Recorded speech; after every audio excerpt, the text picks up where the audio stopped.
Pekabaran pada sahabat ini berjudul Bapa, Anak, dan Roh dalam buku Kisah Para Rasul.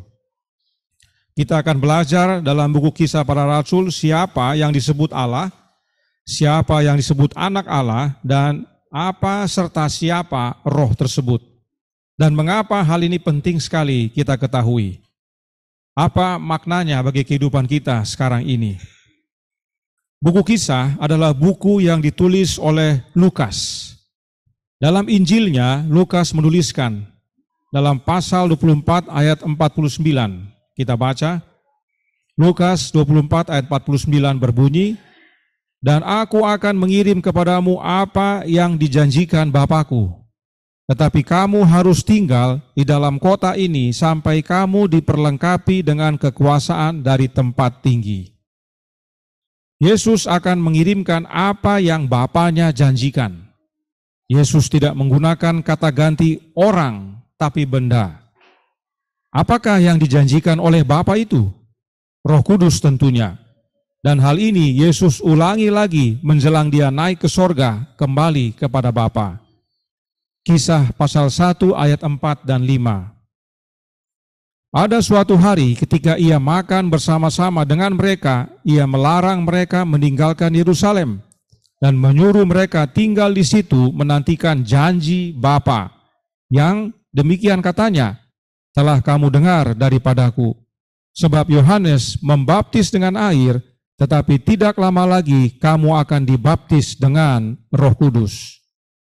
Janji Bapa adalah baptisan Roh Kudus. Bagaimana caranya Bapa membaptis umat-umatnya dengan Roh Kudus? Yohanes 1 ayat 33. Yohanes 1 ayat 33 berkata, "Dan aku pun tidak mengenalnya, tetapi Dia yang mengutus aku untuk membaptis dengan air telah berfirman kepadaku, jikalau engkau melihat roh itu turun ke atas seseorang dan tinggal di atasnya, dialah itu yang akan membaptis dengan Roh Kudus." Siapa dia di sini? Yesus, ya.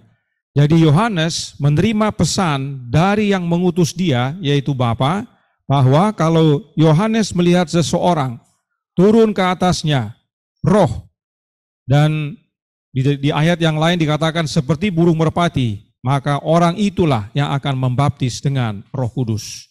Karenanya Yesuslah yang akan membaptiskan dengan Roh Kudus. Yohanes membaptis dengan air, Yesus membaptis dengan Roh Kudus.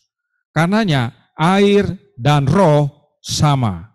Ingat kembali perkataan Yesus dalam Yohanes 7 ayat 38 dan 39.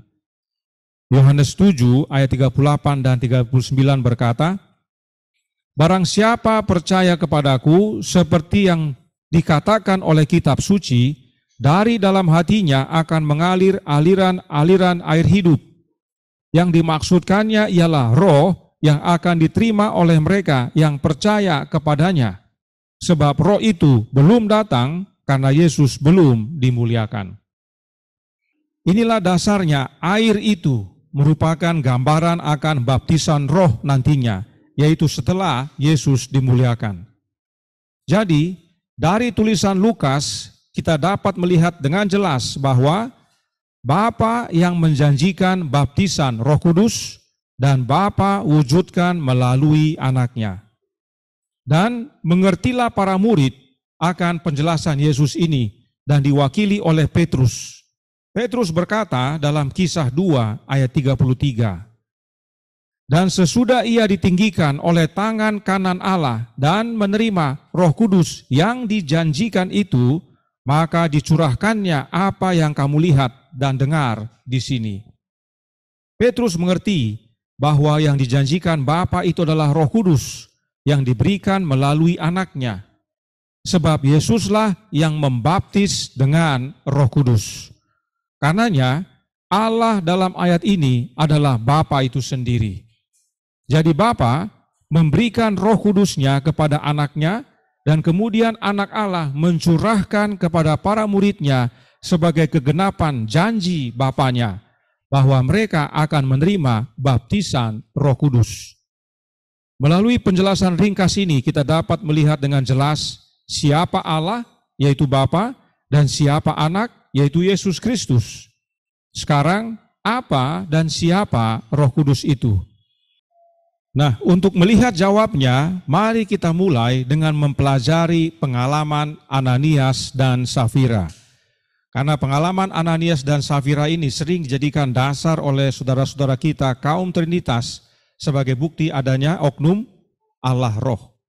Makanya kita perlu pelajari. Mari kita buka buku Kisah pasal 5. Kita baca ayat 3 dan 4. Kisah 5 ayat 3 dan 4 berkata, tetapi Petrus berkata, Ananias, mengapa hatimu dikuasai iblis, sehingga engkau mendustai Roh Kudus dan menahan sebagian dari hasil penjualan tanah itu? Selama tanah itu tidak dijual, bukankah itu tetap kepunyaanmu? Dan setelah dijual, bukankah hasilnya itu tetap dalam kuasamu? Mengapa engkau merencanakan perbuatan itu dalam hatimu? Engkau bukan mendustai manusia, tetapi mendustai Allah. Pada kedua ayat tersebut ada kalimat mendustai Roh Kudus dan mendustai Allah. Dari sini kaum Trinitas mengambil kesimpulan bahwa Roh Kudus itu Allah yang mereka sebut dengan sebutan Allah Roh Kudus. Apakah demikian maksud dari ayat ini? Mari kita lanjutkan pelajaran kita. Masih dalam perikop yang sama, 3 jam kemudian istri Ananias yaitu Safira yang tidak tahu apa yang sedang terjadi menemui Petrus. Kita baca ayat 8 dan 9. Petrus bertanya kepada Safira, katakanlah kepadaku, dengan harga sekiankah tanah itu kamu jual? Jawab perempuan itu, betul sekian. Lalu kata Petrus, mengapa kamu berdua bersepakat untuk mencobai Roh Tuhan? Lihatlah, orang-orang yang baru mengubur suamimu berdiri di depan pintu, dan mereka akan mengusung engkau juga keluar. Dalam ayat 9 ada kalimat mencobai Roh Tuhan. Jadi, dalam kisah Ananias dan Safira, ada 3 hal yang perlu kita perhatikan. Yang pertama dikatakan mendustai Roh Kudus. Yang kedua, mendustai Allah. Yang ketiga, mencobai Roh Tuhan. Nah, apakah ketiga kalimat ini membuktikan adanya oknum Allah Roh? Mari kita lihat penjelasannya dari buku Kisah. Pertama, kita lihat siapa Tuhan yang dimaksud, karena dikatakan mencobai Roh Tuhan. Kita buka Kisah 1 ayat 6. Kisah 1 ayat 6 berkata, maka bertanyalah mereka yang berkumpul di situ, Tuhan, maukah engkau pada masa ini memulihkan kerajaan bagi Israel? Ini adalah perkataan murid-murid Yesus kepada Yesus. Mereka menyebut Yesus Tuhan. Namun tidak hanya itu. Kita baca juga Kisah 2 ayat 21 dan 22. Dikatakan di sana, dan barang siapa yang berseru kepada nama Tuhan akan diselamatkan. Hai orang-orang Israel, dengarlah perkataan ini. Yang aku maksudkan ialah Yesus dari Nazaret, seorang yang telah ditentukan Allah dan yang dinyatakan kepadamu dengan kekuatan-kekuatan dan mujizat-mujizat dan tanda-tanda yang dilakukan oleh Allah dengan perantaraan Dia yang di tengah-tengah kamu seperti yang kamu tahu. Tuhan yang Petrus maksudkan adalah Yesus.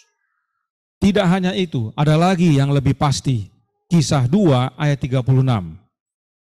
Jadi, seluruh kaum Israel harus tahu dengan pasti bahwa Allah telah membuat Yesus yang kamu salibkan itu menjadi Tuhan dan Kristus. Karenanya jelas bahwa Allah dan Tuhan adalah 2 oknum yang berbeda. Sebab sesuai ayat ini, Allah lah yang membuat Yesus menjadi Tuhan dan Kristus. Karenanya Allah itu adalah Bapa dan Tuhan itu adalah Yesus Kristus. Inilah yang buku Kisah jelaskan. Apakah Allah Bapa disebut Tuhan juga? Oh, sudah pasti. Itu sebabnya disebut Tuhan Allah, yaitu Bapa. Tetapi tidak pernah dalam Alkitab dikatakan Tuhan Allah Yesus. Yesus hanya disebut Tuhan Yesus Kristus. Kepada Yesus tidak pernah dikatakan Tuhan Allah. Hanya kepada Bapa disebut Tuhan Allah. Ini kebenaran yang sederhana, tapi dalam Alkitab namun jarang disampaikan kepada umat. Jadi supaya jelas, kepada Bapa disebut Tuhan, yaitu Tuhan Allah. Kepada anak disebut Tuhan, tapi tidak menggunakan Allah. Langsung namanya Tuhan Yesus Kristus. Nah, apa buktinya Allah yang disebut dalam buku Kisah adalah Bapa? Kisah 3 ayat 13 dikatakan, Allah Abraham, Ishak dan Yakub, Allah nenek moyang kita telah memuliakan hambanya. Kalau dalam bahasa Inggris, anaknya, yaitu Yesus yang kamu serahkan dan tolak di depan Pilatus. Walaupun Pilatus berpendapat bahwa ia harus dilepaskan. Allah orang Ibrani punya sebutan lain, yaitu Allah Abraham, Ishak dan Yakub. Allah Abraham, Ishak dan Yakub inilah Allah nenek moyang orang Israel. Artinya, orang Ibrani dari dulu sampai zaman Yesus dan seterusnya percaya kepada satu Allah, yaitu Allah Abraham, Ishak dan Yakub. Dan Allah ini mempunyai anak yang namanya Yesus. Karenanya Allah Abraham, Ishak dan Yakub adalah Allah Bapa. Semua ini dijelaskan dalam pasal 2 dan pasal 3 dari buku Kisah. Cerita Ananias dan Safira tercatat dalam Kisah pasal 5. Apakah Allah dan Tuhan dalam Kisah pasal 5 berbeda dalam Kisah pasal 2 dan 3? Sudah tentu tidak. Allahnya sama sejak pasal 1 sampai pasal 28. Karenanya mari kita lihat kembali Kisah 5 ayat 3 dan 4 dan 8 dan 9. Roh Kudus sesuai penjelasan Kisah pasal 2 adalah roh yang Bapa janjikan, yang Bapa berikan kepada Kristus dan Kristus curahkan kepada umatnya. Jadi roh itu meskipun nantinya disebut roh Kristus atau roh anak Allah, tapi berasal dari Bapa. Itu sebabnya mendustai Roh Kudus dianggap sama dengan mendustai Allah. Sebab Roh Kudus itu adalah rohnya Allah yang diberikan kepada umat-umatnya melalui anaknya, yaitu Yesus Kristus. Itulah sebabnya Petrus sebut dalam ayat 9, mengapa kamu berdua bersepakat untuk mencobai roh Tuhan? Sebagaimana Kisah 2 dan 3 jelaskan bahwa Tuhan adalah Yesus Kristus, karenanya roh Tuhan sama dengan rohnya Yesus Kristus. Ingat, karena kita sudah jatuh dalam dosa, maka kita terputus dengan Allah Bapa. Hubungan kita terputus. Karena itu harus ada jalan yang menghubungkan, dan jalan itu hanya satu, yaitu Yesus Kristus. Yohanes 14 ayat 6. Jadi, untuk dapat menerima roh yang dari Allah, maka kita harus menerima roh anaknya. Sebab melalui anak, Bapa karuniakan rohnya. Melalui peristiwa Ananias dan Safira, tidaklah membuktikan adanya oknum Allah roh. Oh tidak. Peristiwa Ananias dan Safira malah membuktikan bahwa Bapa memberikan rohnya kepada kita melalui anaknya, yaitu oleh kehadiran roh anak Allah yang disebut oleh Petrus roh Tuhan. Nah, ada satu ayat dalam buku Kisah yang penting sekali untuk kita ingat, khususnya mengenai Roh Kudus, yaitu Kisah 16 ayat 6 dan 7. Dikatakan, mereka melintasi tanah Frigia dan tanah Galatia karena Roh Kudus mencegah mereka untuk memberitakan Injil di Asia. Dan setibanya di Misia, mereka mencoba masuk ke daerah Bitinia, tetapi Roh Yesus tidak mengizinkan mereka. Apakah ada dua roh yang mencegah? Tentu tidak.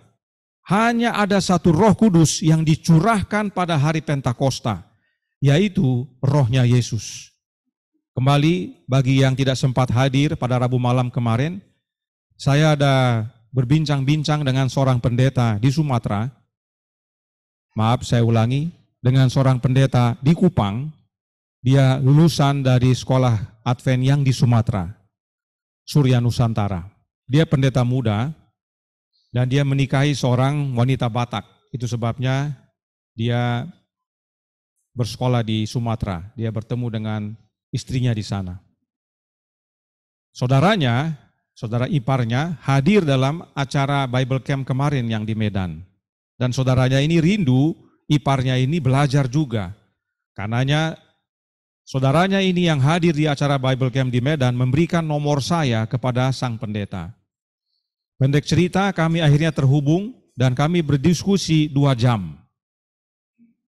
Salah satu yang menjadi perhatian adalah dia menekankan terus, meskipun saya sudah berikan beberapa bukti Alkitab dan Roh Nubuat bahwa Trinitas itu tidak alkitabiah, namun oleh karena dia seorang pendeta yang membela sungguh-sungguh akan doktrin keyakinannya, yaitu Trinitas, dia tetap mengatakan kepada saya, yang benar itu Trinitas, Bang. Dia meskipun sulit dijelaskan, ya, susah dijelaskan, tapi itu yang benar. Saya bilang, pendeta, kalau susah dijelaskan dan coba dijelaskan, biasanya salah. Karena sudah diakui susah dijelaskan. Tapi dia tetap mengakui bahwa dan ngotot bahwa itu yang benar. Daripada kami berdebat mengenai Trinitas alkitabiah atau tidak, saya bertanya kepada dia, kalau demikian pendeta, tolong jelaskan ke saya, apa hubungan Trinitas dengan pembenaran oleh iman? Tiga-tiganya, Bang, bekerja. Tiga-tiganya itu oleh karena kasih bekerja. Ya, tolong jelaskan pendeta kepada saya bagaimana cara kerjanya. Karena dia tidak menjelaskan, saya rubah pertanyaan. Kalau begini pendeta, kita ganti. Pendeta ingat di dalam buku Matius ada perumpamaan Tuhan Yesus tentang kerajaan sorga, di mana ada seorang raja yang hendak menikahkan anaknya. Oh iya, saya tahu perumpamaan itu. Oke. Yang hadir harus menggunakan jubah. Kalau tidak menggunakan jubah akan dikeluarkan, dan ada satu yang tidak menggunakan. Iya, betul. Oleh karena itu pendeta, dalam Roh Nubuat, jubah tersebut adalah jubah kebenaran Kristus, yang adalah karakternya Kristus. Sekarang tolong jelaskan kepada saya, peran daripada Trinitas tentang jubah itu. Bagaimana caranya kita memiliki jubah itu? Ketiga-tiganya, Bang. Ketiga-tiganya itu bekerja supaya kita menerima jubah. Oh, kalau ketiga-tiganya pendeta tidak disebut jubah kebenaran Kristus, jubah kebenaran Trinitas dong. Kalau ketiga-tiganya ya. Tapi ini jubah kebenaran Kristus yang adalah karakter Kristus. Bagaimana cara memiliki jubah itu? Ya roh, Bang, Allah roh itu. Ya, apa yang dilakukan supaya kita memiliki? Apa yang Allah roh lakukan supaya kita memiliki karakter itu? Oh, jadi begini, Bang. Allah roh itu memberikan kepada kita pengertian supaya kita mengerti yang benar, dan dengan kita mengerti yang benar, kita melakukan yang benar. Oh, ini bahaya pendeta, saya bilang. Oh, bahayanya apa, Bang? Bahayanya itu menuntun kepada pembenaran oleh perbuatan. Ya, ini supaya saudara mengerti kenapa Trinitas itu kalau dijelaskan dengan benar menuntun kepada hal itu. Sebab yang pendeta jelaskan adalah Allah roh memberi pengertian, setelah kita ngerti, kita lakukan agar memiliki karakter yang sama dengan Kristus. Itu namanya pembenaran oleh perbuatan. Oh, kalau begitu apa yang kelompok Abang ajarkan? Oh, bukan kelompok kami, tapi Alkitab. Yang Alkitab ajarkan adalah pembenaran oleh iman. Kita percaya Kristus dalam hidup kita dan Dia yang mengerjakannya. Oh, bukan, Bang. Contohnya adalah Sida-Sida. Sida-Sida dari Ethiopia itu oleh karena roh, dia belajar. Sehingga dia menyerahkan diri untuk dibaptis. Oke, kalau kita bicara Sida-Sida. Sekarang saya tanya sama pendeta. Pendeta percaya Sida-Sida itu dalam zaman jemaat mula-mula? Oke, ya dia percaya. Berarti peristiwa Sida-Sida itu dekat dengan peristiwa hari Pentakosta, yaitu kecurahan Roh Kudus. Setuju dia. Sekarang saya tanya pendeta. Menurut Roh Nubuat, roh yang dicurahkan pada hari Pentakosta itu adalah rohnya Yesus. Bagaimana menurut pendeta? Roh yang bekerja berarti rohnya Yesus kepada Sida-Sida itu. Oh, bukan, Bang. Menurut Nyonya White, seperti yang saya baca, kata dia tidak tahu, dia tidak kasih tahu kutipannya dari mana. Saya juga tidak mau tanya karena sudah jelas-jelas itu salah. Saya tidak mau mempermalukan dia. Dia bilang begini, oh tidak bisa begitu, Bang. Nyonya White berkata, saya pernah baca, bahwa kalau tulisannya dia bertentangan dengan Alkitab, jangan diterima.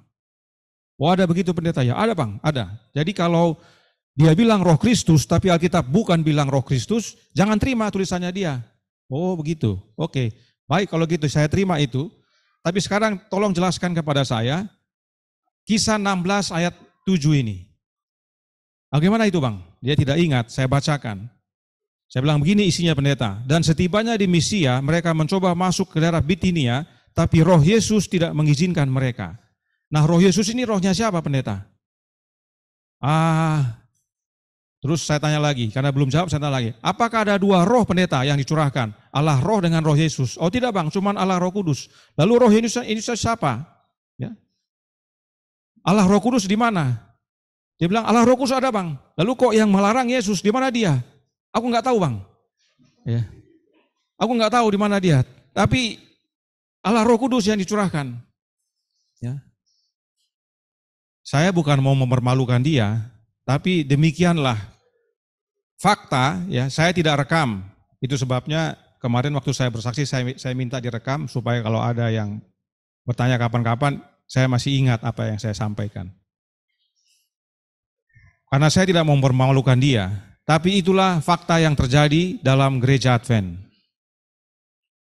Pada waktu saya tanya kepada dia juga mengenai, dia bilang begini sama saya, Bang, kalau para pionir termasuk Nyonya White memang menganggap Trinitas ini salah, pasti mereka sudah menyatakannya. Mereka pasti melarangnya. Oh, menurut pendeta tidak ada. Tidak ada Bang, coba aja tidak ada. Oh, kalau begitu pendeta tahu nggak peristiwa John Harvey Kellogg? Oh iya saya tahu Bang. Peristiwa apa itu? Perselingkuhan Bang. Perselingkuhan maksudnya bagaimana? Dengan perempuan. Iya Bang, dengan perempuan. Oh malah itu saya tidak tahu, saya bilang. Saya tidak tahu masalah John Harvey Kellogg berselingkuh. Yang saya tahu dia menerbitkan buku The Living Temple yang mengajarkan panteisme. Pendeta tahu itu? Tidak tahu dia. Tahu mengenai surat daripada ketua GC saat itu mengenai hal itu kepada Willie White? Tidak tahu dia. Jadi ini tantangan-tantangan dalam gereja dan kenapa saya perlu jelaskan itu lagi supaya bagi yang baru belajar yang ada hadir di media Zoom bisa melihat fakta-fakta ya, apa yang terjadi. Banyak yang tidak dibukakan sehingga orang merasa sudah itu yang benar padahal pada waktu ditanyakan dia bingung juga. Ya, saya tanya, pendeta ada dua rohkah yang dicurahkan? Allah roh dengan roh Yesus? Oh tidak Bang, cuma satu. Lalu roh Yesus ini siapa? Bahkan dia yang tidak mengizinkan, dia yang mencegah, dia yang bekerja. Allah roh di mana? Saya tidak tahu Bang. Ya. Jadi semakin jelas bahwa dalam buku Kisah tidak ada oknum yang disebut Allah roh, tetapi rohnya Yesus itu sendiri. Kemudian ada yang berikut ini, Kisah 20 ayat 28. Karena itu jagalah dirimu dan jagalah seluruh kawanan, karena kamulah yang ditetapkan Roh Kudus menjadi penilik untuk menggembalakan jemaat Allah yang diperolehnya dengan darah anaknya sendiri.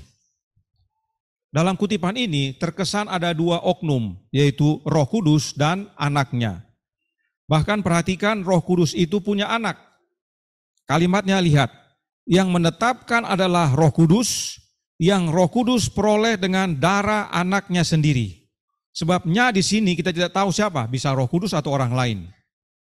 Tapi untuk menolong supaya kita mengerti, jangan kita terkecoh dengan kalimat terjemahan bahasa Indonesia, kita baca terjemahan lainnya. Kita gunakan Alkitab versi King James.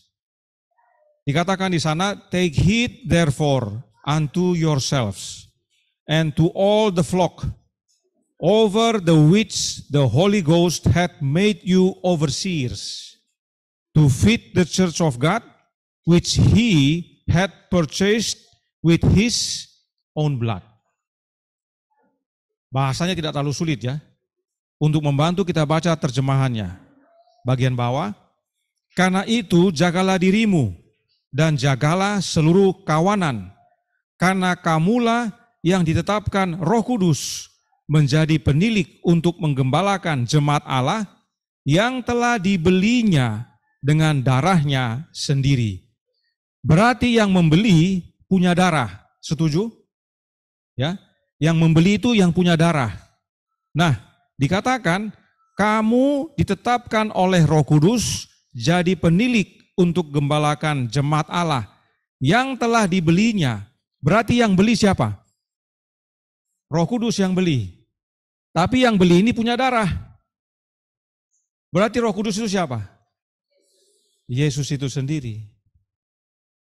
Bisa lihat? Setuju enggak kalimatnya begitu? Di sini ada guru kita bahasa Inggris, bagaimana Ibu? Betul? Yesus, ya. Jadi Roh Kudus yang menetapkan umat menjadi penilik telah membeli umat itu dengan darahnya. Roh Kudus mana yang punya darah? Cuman satu, Yesus Kristus. Itu sebabnya kalau kita baca Paulus punya perkataan dalam 1 Korintus 15 ayat 45, Adam kedua telah menjadi roh yang menghidupkan. Semakin jelas bahwa roh dalam buku Kisah itu bukan oknum lain yang dikatakan Allah roh. Dua bukti lagi kita lihat bahwa roh itu adalah Yesus itu sendiri. Kita baca Kisah 9 ayat 10 sampai 16. Di Damsyik ada seorang murid Tuhan bernama Ananias. Firman Tuhan kepadanya dalam suatu penglihatan. Ananias, jawabnya, ini aku Tuhan. Firman Tuhan, mari pergilah ke jalan yang bernama Jalan Lurus, dan carilah di rumah Yudas, seorang dari Tarsus yang bernama Saulus. Ia sekarang berdoa. Dan dalam suatu penglihatan ia melihat bahwa seorang yang bernama Ananias masuk ke dalam dan menumpangkan tangannya ke atasnya, supaya ia dapat melihat lagi. Jawab Ananias, Tuhan, dari banyak orang telah kudengar tentang orang itu, betapa banyaknya kejahatan yang dilakukannya terhadap orang-orang kudus-Mu. Dan ia datang kemari dengan kuasa penuh dari imam-imam kepala untuk menangkap semua orang yang memanggil nama-Mu. Tetapi firman Tuhan kepadanya, pergilah, sebab orang ini adalah alat pilihan bagiku untuk memberitakan namaku kepada bangsa-bangsa serta raja-raja dan orang Israel. Ayat 16, aku sendiri akan menunjukkan kepadanya betapa banyak penderitaan yang harus ia tanggung oleh karena namaku. Siapa aku yang berbicara ayat 16 ini? Yesus, ya. Tuhan yang berbicara kepada Ananias adalah Tuhan Yesus. Yesus sendiri berkata kepada Ananias, aku akan tunjukkan kepada Saulus penderitaan yang harus dia tanggung karena namaku. Aku sendiri, katanya. Yesus sendiri. Itu sebabnya dalam Kisah 20 ayat 23, Paulus bilang begini, selain daripada yang dinyatakan Roh Kudus dari kota ke kota kepadaku, bahwa penjara dan sengsara menunggu aku. Inilah pentingnya melihat Alkitab menjelaskan dirinya sendiri. Yesus katakan, aku sendiri yang akan bilang sama Saulus bahwa dia akan menderita karena namaku. Paulus gunakan istilah apa? Roh Kudus. Paulus katakan, Roh Kudus yang bilang sama saya, dari kota ke kota, penjara dan sengsara akan menunggu saya. Berarti kalau dua ayat itu dihubungkan, Roh Kudus itu siapa? Yesus itu juga, ya. Karena Yesus tidak hadir lagi secara fisik, ya. Dia hadir oleh kehadiran Roh-Nya. Dan Kisah 18 ayat 9 dan 10. Pada suatu malam berfirmanlah Tuhan kepada Paulus di dalam suatu penglihatan, jangan takut, teruslah memberitakan firman dan jangan diam.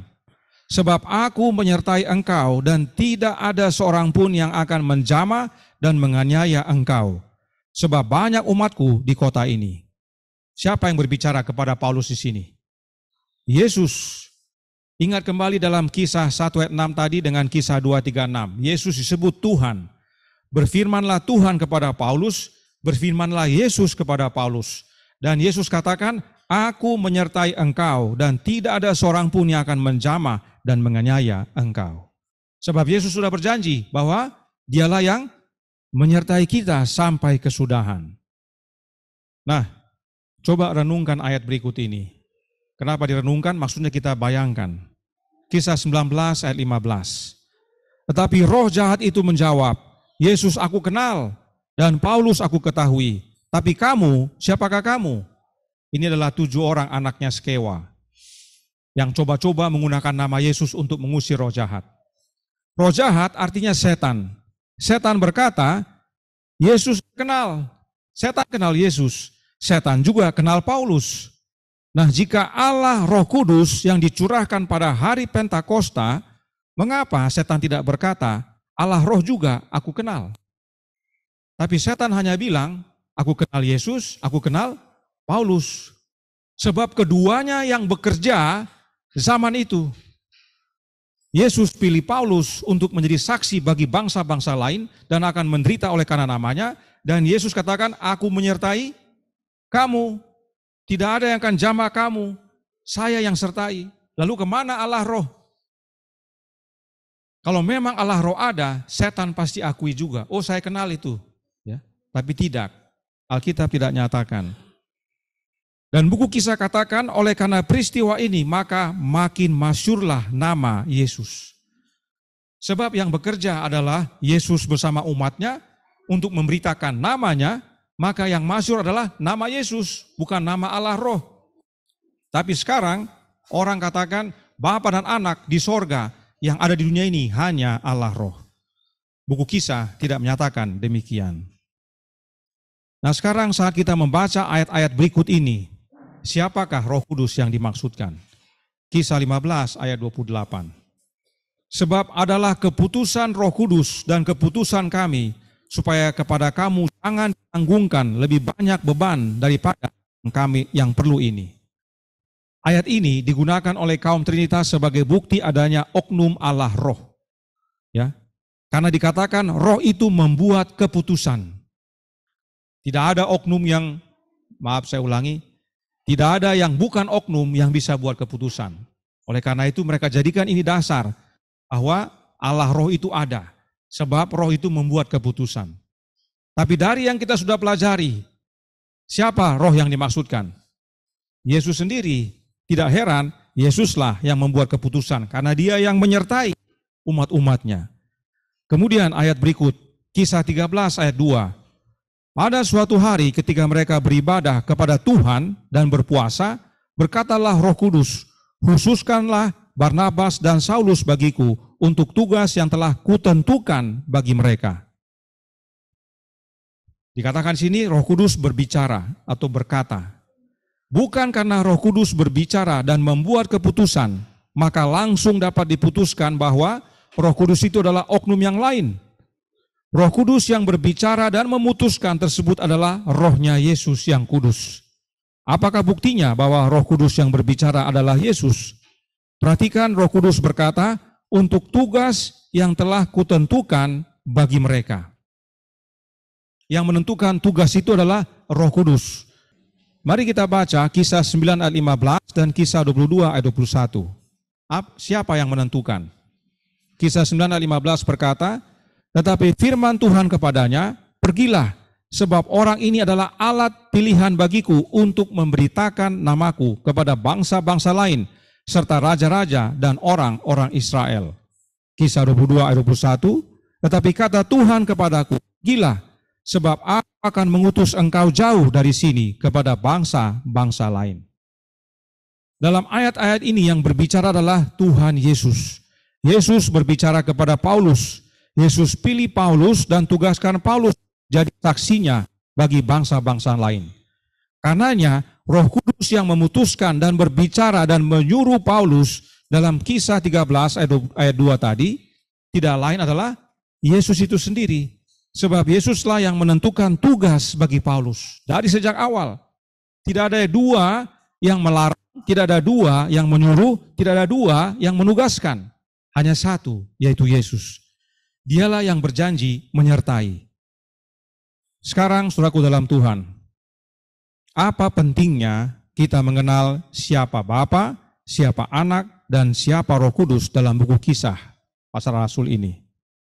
Kita sudah pelajari bahwa Bapa itu Allah, kemudian kita sudah pelajari juga Anak itu Yesus. Namun perhatikan beberapa hal berikut ini. Kisah 2 ayat 17 dan 18. Akan terjadi pada hari-hari terakhir, demikianlah firman Allah. Hari-hari terakhir termasuk sekarang, ya, harus percaya bahwa aku akan mencurahkan rohku ke atas semua manusia. Maka anak-anakmu laki-laki dan perempuan akan bernubuat, dan teruna-terunamu akan mendapat penglihatan-penglihatan, dan orang-orangmu yang tua akan mendapat mimpi. Juga ke atas hamba-hambaku laki-laki dan perempuan akan kucurahkan rohku pada hari-hari itu, dan mereka akan bernubuat. Allah, yaitu Bapa, mencurahkan rohnya ke atas umat-umatnya, yaitu melalui anaknya. Dan itu masih terjadi sampai sekarang. Kisah 2 ayat 23 dan 24. Dia yang diserahkan Allah menurut maksud dan rencananya telah kamu salibkan dan kamu bunuh oleh tangan bangsa-bangsa durhaka. Istilahnya orang Yahudi gunakan tangan orang lain untuk membunuh Yesus. Bukankah masih terjadi sekarang? Tapi Allah membangkitkan dia dengan melepaskan dia dari sengsara maut, karena tidak mungkin ia tetap berada dalam kuasa maut itu.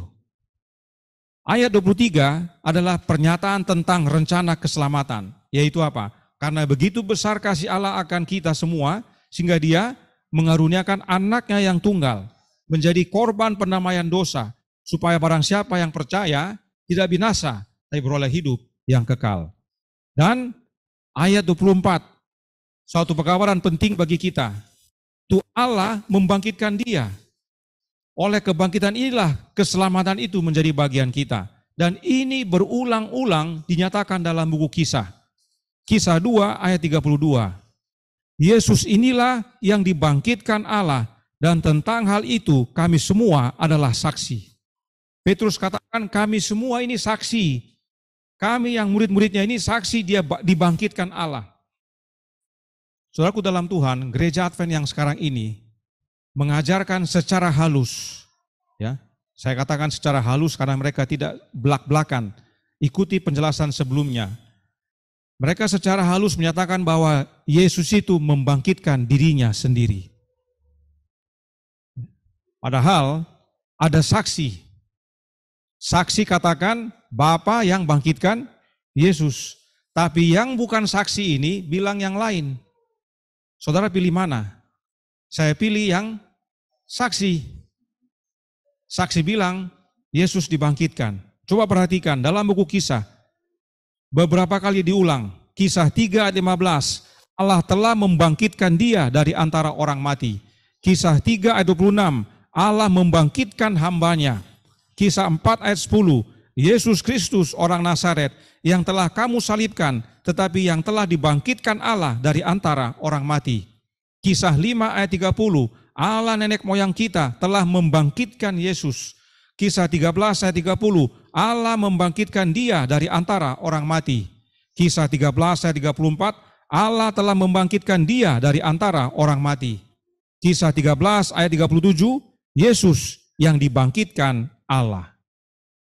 Ada banyak ayat dalam Alkitab yang menyatakan bahwa Allah Bapa lah yang bangkitkan anaknya.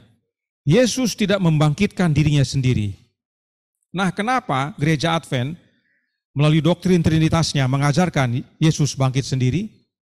Karena Trinitas ajarkan ada satu Allah terdiri dari 3 pribadi yang berbeda. Ingat ya, untuk ada satu Allah ini perlu 3 pribadi ini. Kalau salah satu pribadi tidak ada, Trinitas tidak ada. Trinitas itu adalah 3 pribadi yang berbeda, ketiganya menjadi satu Allah. Nah, Alkitab katakan Allah itu tidak bisa mati. Nah, kalau salah satu mati, maka rumus Trinitas rusak. Allah tidak ada. Sebabnya secara halus mereka menjelaskan kepada umat, Yesus itu tidak sesungguhnya mati. Dia bisa bangkitkan dirinya sendiri. Karena kalau Yesus mati sesungguhnya, maka Allah tidak ada. Bisa lihat bagaimana doktrin Trinitas berusaha mengelabui umat dengan hikmat-hikmat manusia yang tidak berdasarkan firman Tuhan. Karenanya, kebenaran tentang Yesus dibangkitkan adalah kebenaran vital. Sebab kebangkitan Yesus adalah patron untuk kebangkitan kita. Bapa bangkitkan kita melalui anaknya. Inilah pentingnya kita mengenal siapa Allah, yaitu Bapa, dan siapa anaknya, yaitu Yesus Kristus. Selanjutnya, Kisah 2 ayat 47. Kenapa kita perlu mengenal Allah? Sambil memuji Allah dan mereka disukai semua orang, dan tiap-tiap hari Tuhan menambah jumlah mereka dengan orang yang diselamatkan. Kita sudah pelajari Allah adalah Bapa. jemaat mula-mula memuji Bapa, dan Tuhan yaitu Yesus menambahkan jiwa-jiwa kepada mereka. Bagaimana dengan kita? Masih adakah yang kita sembah selain Bapa? Ya, Kisah 4 ayat 24. Ketika teman-teman mereka mendengar hal itu, berserulah mereka bersama-sama kepada Allah, katanya, "Ya Tuhan, Engkaulah yang menjadikan langit dan bumi, laut dan segala isinya." Ayat ini, sebagaimana yang kita pelajari pada beberapa sahabat yang lalu tentang sidang Areopagus, berhubungan dengan pekabaran malaikat pertama. Allah yang jemaat mula-mula sembah dan muliakan adalah Allah Bapa, sebab Bapalah yang menjadikan segala-galanya. Bagaimana caranya? Melalui anaknya. Kemudian Kisah 5 ayat 29. Tetapi Petrus dan rasul-rasul itu menjawab, katanya, kita harus lebih taat kepada Allah daripada kepada manusia. Taat kepada siapa kita? Kepada Bapa. Kita harus taat kepada Bapa, bukan kepada manusia. Apalagi manusia yang tidak menurut kepada Bapa. Kisah 10 ayat 34. Lalu mulailah Petrus berbicara, katanya, sesungguhnya aku telah mengerti bahwa Allah tidak membedakan orang. Karenanya rasisme itu berasal dari setan. Allah Bapa bukan rasis, sebab semuanya Allah Bapa yang ciptakan, semua sama di hadapan Bapa. Kisah 10 ayat 38, yaitu tentang Yesus dari Nazaret, bagaimana Allah mengurapi dia dengan Roh Kudus dan kuat kuasa. Dia yang berjalan berkeliling sambil berbuat baik dan menyembuhkan semua orang yang dikuasai iblis, sebab Allah menyertai dia. Inilah patron yang Yesus mau berikan kepada kita pada waktu dia menjanjikan penolong yang lain itu, supaya apa yang dia alami bisa menjadi bagian kita. Bahwa Bapa mengurapi dia dengan roh, itu rohnya Bapa. Yesus mengurapi kita dengan rohnya, supaya dia menyertai kita sebagaimana Bapa menyertai Yesus. Itulah rahasia kemenangan Kristus, itulah rahasia kemenangan kita di dunia ini. Itu sebabnya Yesus disebut Immanuel, Allah beserta kita. Kisah 10 ayat 40. Yesus itu telah dibangkitkan Allah pada hari yang ketiga, dan Allah berkenan bahwa ia menampakkan diri. Jadi dikatakan, kita baca lagi ya, Yesus itu telah dibangkitkan Allah, yaitu Bapa, pada hari yang ketiga, dan Allah, yaitu apa? Berkenan bahwa ia, siapa ia ini? Yesus menampakkan diri. Apa artinya? Untuk menampakkan diri kepada para muridnya, Yesus perlu izin siapa? Bapaknya. Dia perlu minta izin sama Bapaknya. Nah, kenapa ayat ini perlu kita perhatikan? Karena tadi sudah banyak kita baca tentang Allah bangkitkan Yesus. Kenapa kita perlu pisahkan ini? Karena Yesus pernah berkata dalam Yohanes 2 ayat 19. Jawab Yesus kepada mereka, rombak bait Allah ini, dan dalam 3 hari aku akan mendirikannya kembali. Inilah salah satu dasar kaum Trinitas mengajarkan bahwa Yesus bangkitkan dirinya sendiri. Karena Yesus katakan, aku akan mendirikannya kembali. Aku, dia. Tidak heran, orang zaman itu pun mengerti demikian. Matius 27 ayat 63. Matius 27 ayat 63 berkata begini. Dan mereka berkata, Tuhan, kami ingat bahwa si penyesat itu sewaktu hidupnya berkata, sesudah 3 hari aku akan bangkit. Kedua ayat ini memberikan kesan Yesus bangkitkan dirinya sendiri. Tapi jangan lupa pernyataan Yesus berikut ini. Ingat baik-baik saat kita membaca firman Tuhan, membaca perkataan Yesus, simpan ayat ini dalam pikiran kita. Yohanes 12 ayat 49. Sebab aku berkata-kata, Yesus bilang, saya bicara ini bukan dari diriku sendiri, tapi Bapa yang mengutus aku, dialah yang memerintahkan aku untuk mengatakan apa yang harus aku katakan dan aku sampaikan. Artinya yang Yesus sampaikan dari mana? Dari Bapaknya, sebab semua Bapa yang perintahkan. Tidak ada kalimat dari dirinya sendiri. Jadi kalau kita mundur, pada waktu Yesus bilang, dalam 3 hari aku akan mendirikannya kembali, ini perkataan siapa? Perkataan Bapaknya, yang Bapaknya perintahkan untuk Yesus sampaikan. Ini pentingnya kita memahami pekabaran firman Tuhan dengan benar, supaya kita mengerti bahwa Berulang-ulang Alkitab menyatakan Bapa yang bangkitkan Yesus. Yesus tidak pernah dinyatakan bangkitkan dirinya sendiri. Itu semua asumsi orang berdasarkan ayat yang tadi, yang mana mereka lupa bahwa yang Yesus sampaikan bukan dari dirinya, tapi dari Bapa. Kembali kepada buku Kisah 16 ayat 14. Seorang dari perempuan-perempuan itu yang bernama Lydia turut mendengarkan. Ia seorang penjual kain ungu dari kota Tiatira yang beribadah kepada Allah. Tuhan membuka hatinya sehingga ia memperhatikan apa yang dikatakan oleh Paulus. Allah adalah Bapa dan Tuhan adalah Yesus. Maka Lydia adalah penyembah Allah Bapa dan karenanya Yesus buka hati Lydia. Sehingga Lydia memperhatikan apa yang Paulus kabarkan. Saudaraku dalam Tuhan, saya mohon maaf. Tapi sebagai yang mengajar, dari depan saya ini, saya bisa melihat semua wajah. Sejak dahulu pertama kali kita belajar, entah di kelompok kecil, entah di bawah garasi opa, di rumah saudara-saudara sekalian, pada waktu saya mengajar, saya bisa lihat muka orang semuanya. Saudara tidak bisa lihat karena saudara melihat ke depan semua. Tidak bisa saudara lihat yang di belakang. Tapi dari depan sini sampai baris ke belakang saya bisa lihat ya, bagaimana wajah-wajah orang dalam memperhatikan. Ya. Dan kita patut bersuka cita karena sejak kebenaran ini dikabarkan, hati kita semua Yesus bukakan sehingga banyak yang memperhatikan. Tapi dari semua yang memperhatikan ini, meskipun banyak yang memperhatikan, yang artinya hatinya dibuka oleh Yesus, tapi ada juga yang tidak memperhatikan. Namun itu tidak melemahkan untuk saya mengabarkan. Ya. Dulu pada waktu kumpul, lebih jelas lagi, muka-mukanya saya lihat. Ya. Itu muka-muka yang memperhatikan atau tidak itu kelihatan sekali. Nah sayangnya ada yang hadir dan tidak memperhatikan. Mereka hanya hadir secara fisik, tapi hati dan pikirannya kemana-mana. Wajahnya melihat ke depan, matanya terbuka, terkesan memperhatikan, tapi tidak. Ini rahasianya. Kalau kita mau memperhatikan apa yang dikabarkan, kita harus beribadah kepada Bapa, supaya hati kita dibuka oleh siapa? Anaknya. Anaknya buka hati kita sehingga kita memperhatikan. Karena yang kita sembah Bapa. Kalau kita sembah yang lain, tidak heran pikiran kita kemana-mana. Kemudian tentang anak Allah, dalam buku Kisah dikatakan, Kisah 13 ayat 33.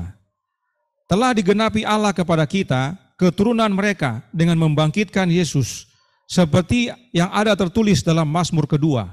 Ya, Mazmur 2 mengatakan, anakku engkau, aku telah memperanakan engkau pada hari ini. Anak Allah yang dikabarkan dalam buku Kisah adalah anak yang Bapa peranakan. Inilah yang dikabarkan oleh Paulus dan yang dikabarkan oleh Filipus kepada sida-sida dari Etiopia. Sehingga sida-sida itu percaya. Kisah 8 ayat 37. Sahut Filipus, jika Tuhan percaya dengan segenap hati, boleh. Karena sida-sida ini minta dibaptis. Jawabnya, aku percaya bahwa Yesus Kristus adalah anak Allah. Ada yang tahu kenapa dalam bahasa Indonesia dikasih tanda kurung? Tanda kurung ini artinya dalam beberapa Alkitab tidak ada. Dalam versi King James tercatat. Tapi kalau saudara buka versi NIV, New International Version, kalau ada yang punya Alkitab bahasa Indonesia, bahasa Inggris yang tebal, ada yang punya sekarang ini? Ada yang bawa? Kalau tidak bawa nanti di rumah, kalau ada yang punya ya. Karena ada Alkitab bahasa Indonesia yang tebal itu, bahasa kirinya bahasa Indonesia, kanannya bahasa Inggris. Pernah lihat itu ya? Inggrisnya itu adalah NIV. Ayat ini tidak ada. Dari ayat 35 langsung ke, dari ayat 36 langsung ke 38. 37-nya tidak ada. Kenapa perlu saya singgung ini? Karena ini berbicara tentang anak Allah. Kenapa ayat yang menyatakan sida-sida itu percaya kepada anak Allah dihapus dari beberapa jenis Alkitab? Atau kalau mau search di internet sekarang, buka NIV online. Lihat Kisah 8 ayat 37, ada atau tidak? Yang di Zoom juga silakan. Sebenarnya ayat-ayat seperti ini dalam Alkitab banyak. Yang dihapus tidak ada dalam beberapa jenis Alkitab lainnya. Tetapi ini fokus yang utama, karena ini mengenai pernyataan iman dari tidak itu. Aku percaya bahwa Yesus Kristus adalah anak Allah. Inilah dasar dia dibaptis oleh Filipus. Ini sekedar informasi, tapi yang menjadi poin utama adalah anak Allah. Sida-sida itu belajar tentang anak Allah dari Filipus, dan anak Allah itulah yang menjadi dasar dia dibaptis. Seharusnya jangan dihapus, ya. Harusnya tetap dalam Alkitab. Dan puji Tuhan, bahasa Indonesia tetap cantumkan meskipun dalam kurung. Tidak masalah, yang penting muncul dalam Alkitab bahasa Indonesia. Ini pentingnya kita mengenal anak yang mana dalam Alkitab, khususnya buku Kisah Para Rasul. Anak yang Bapa peranakan. Apa penting sekali? Kisah 16 ayat 31. Jawab mereka, percayalah kepada Tuhan Yesus Kristus dan engkau akan selamat, engkau dan seisi rumahmu. Ini perkataan Paulus kepada kepala penjara. Saya mesti bikin apa? Katanya, percaya kepada Yesus, yaitu anak Allah itu, maka kamu akan selamat. Percaya kepada anak yang Bapa peranakan adalah keselamatan. Kemudian, Kisah 4 ayat 1 dan 2. Ketika Petrus dan Yohanes sedang berbicara kepada orang banyak, mereka tiba-tiba didatangi imam-imam dan kepala pengawal bait Allah serta orang-orang Saduki. Orang-orang itu sangat marah karena mereka mengajar orang banyak dan memberitakan bahwa dalam Yesus ada kebangkitan dari antara orang mati. Inilah keselamatan dalam Yesus itu. Ada kebangkitan dalam Yesus dan mereka marah saat itu. Jangan kabarkan tentang hal itu. Ini pentingnya kita mengerti dan mengenal siapa anak yang Bapa peranakan. Dalam Yesus itulah hidup. Bapa karuniakan hidup yang kekal dalam anaknya. Dan Yesuslah yang membaptis kita dengan Roh Kudus. Agar kita menjadi penuh akan Roh Kudus. Patronnya Lukas tuliskan. Karena penulis buku Kisah adalah Lukas. Sebelumnya dia sudah tuliskan Kisah 4 ayat 1. Yesus yang penuh dengan Roh Kudus kembali dari sungai Yordan lalu dibawa oleh Roh Kudus ke padang gurun. Inilah patronnya bagi kita. Kita bisa menerima kepenuhan Roh Kudus melalui Yesus Kristus. Itulah sebabnya Yesus berkata, aku di dalam Bapa-Ku dan kamu dalam aku dan aku dalam kamu. Inilah kepenuhan Roh Kudus tersebut. Dan inilah pengalaman jemaat mula-mula. Kisah 4 ayat 8. Maka jawab Petrus, penuh dengan Roh Kudus, hai pemimpin-pemimpin umat dan tua-tua. Petrus yang berbicara adalah seorang yang penuh dengan Roh Kudus. Kisah 4 ayat 31. Dan ketika mereka sedang berdoa, goyanglah tempat mereka berkumpul itu, dan mereka semua penuh dengan Roh Kudus. Lalu mereka memberitakan firman Allah dengan berani. Masih takut-takut? Jangan sampai Roh Kudus belum penuh dalam hidup saudara. Jemaat mula-mula penuh dengan Roh Kudus. Mereka berani kabarkan kebenaran. Kisah 7 ayat 55. Tapi Stefanus yang penuh dengan Roh Kudus menatap ke langit lalu melihat kemuliaan Allah dan Yesus berdiri di sebelah kanan Allah. Stefanus penuh dengan Roh Kudus. Kisah 11 ayat 24. Karena Barnabas adalah orang baik, penuh dengan Roh Kudus dan iman. Sejumlah orang dibawa kepada Tuhan. Mau jadi saksi, kita perlu penuh dengan Roh Kudus. Kisah 13 ayat 9. Tapi Saulus juga disebut Paulus yang penuh dengan Roh Kudus menatap dia. Paulus yang tadinya pembunuh umat Tuhan menjadi seorang yang penuh dengan Roh Kudus.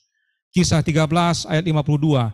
Dan murid-murid di Antiokhia penuh dengan sukacita dan dengan bangsa-bangsa lain pun mengalami kepenuhan Roh Kudus sebagaimana murid-murid di Antiokhia. Mereka penuh dengan sukacita dan dengan penuh Roh Kudus.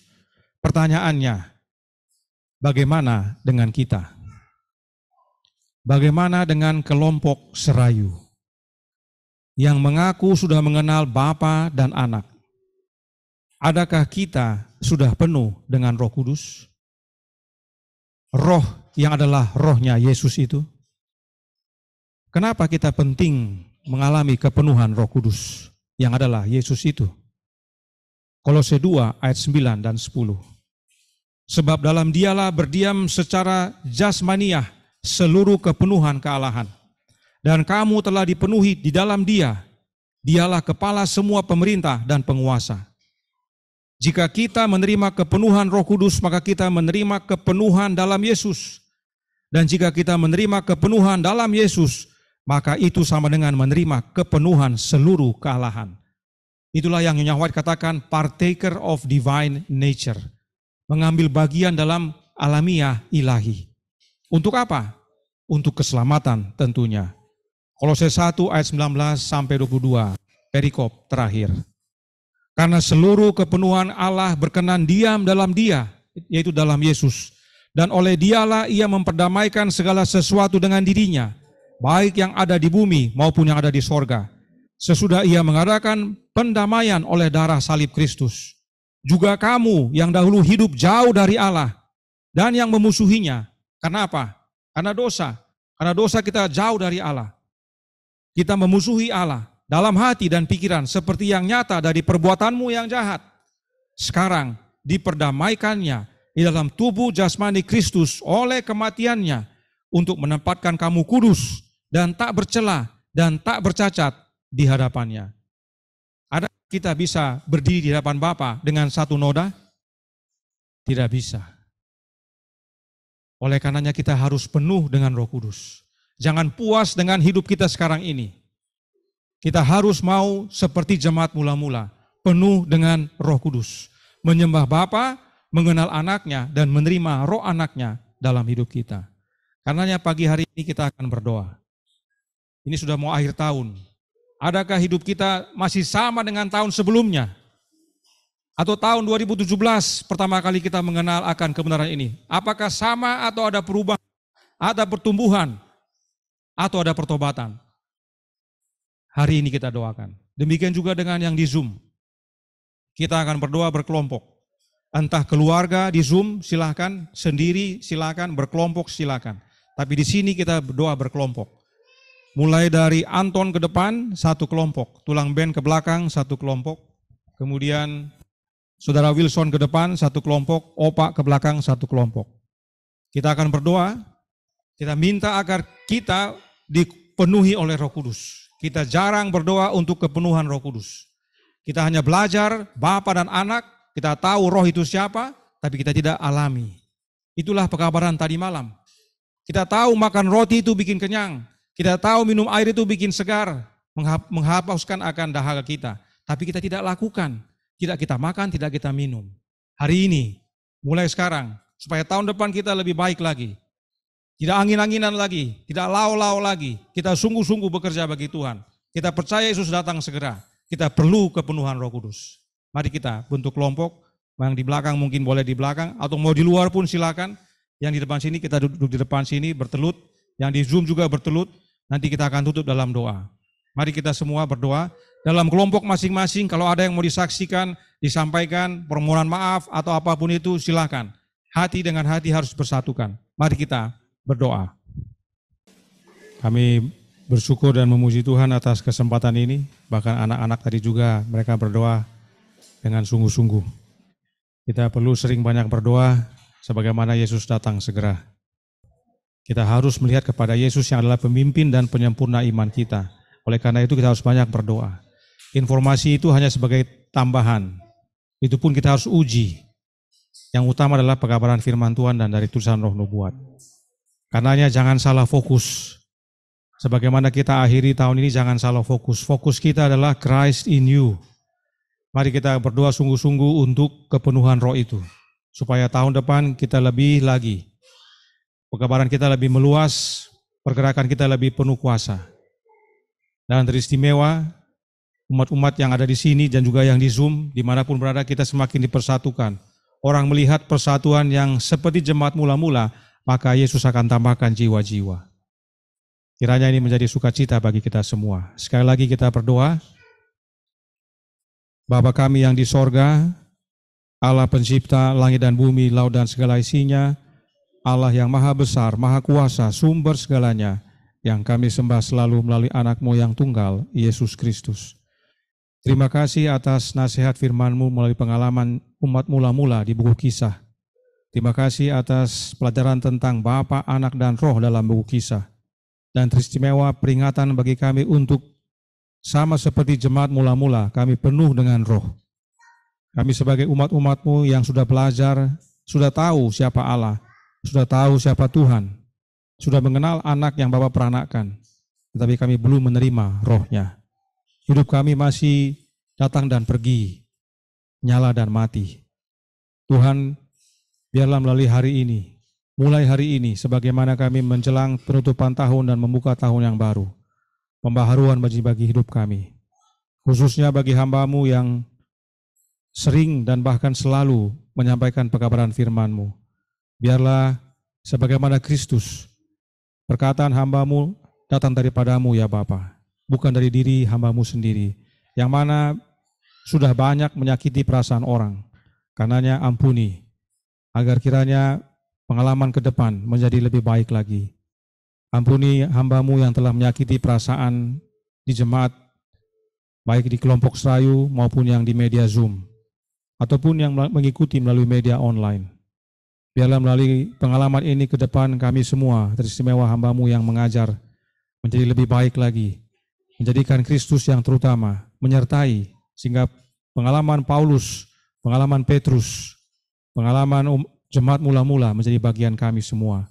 Kami rindu tahun depan, kami lebih giat lagi bekerja, lebih berkuasa dalam mengabarkan kebenaran, dan kami rindu ada jiwa-jiwa untuk bertobat dan datang kepadamu.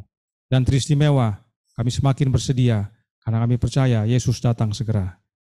Beserta kami sepanjang hari Sabat ini, kehendak-Mu yang jadi, ampun kami akan dosa dan salah, karena kami berdoa hanya dalam nama Anak Allah yang tunggal, Yesus Kristus, yang adalah Tuhan dan Juru Selamat kami. Amin.